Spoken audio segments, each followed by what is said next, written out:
Welcome to our channel. Today we how to cancel your subscription to Fitbit Premium, complete guide step by step clearly. Open your preferred web browser. Navigate to the Fitbit website. Sign in to your Fitbit account using your credentials.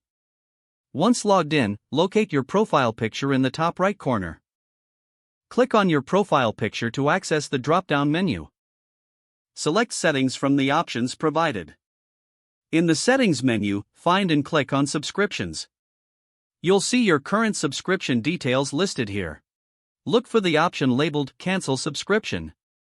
Click on Cancel Subscription to initiate the cancellation process. Follow the on-screen prompts to confirm your cancellation.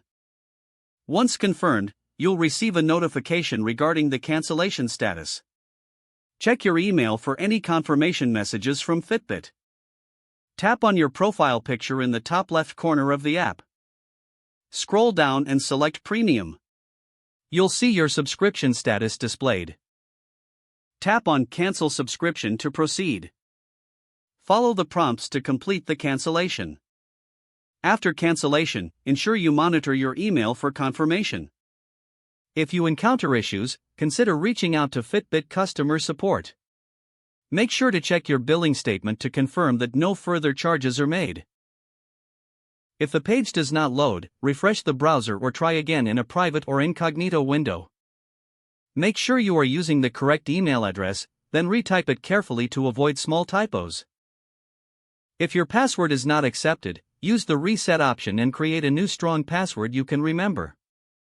Check your spam folder for verification or security emails, then complete any requested confirmation steps. Enable two-factor authentication if available to improve account security and reduce unauthorized access risk. After signing in, review your profile details so your contact information and settings are accurate and current. If you see an error message, note it down and try again after restarting your device and internet connection. Log out when you finish, especially on shared devices, to keep your account and payment information secure. If the page does not load, refresh the browser or try again in a private or incognito window. Make sure you are using the correct email address, then retype it carefully to avoid small typos. Don't forget to like this video and subscribe to our channel for more step-by-step tech guides.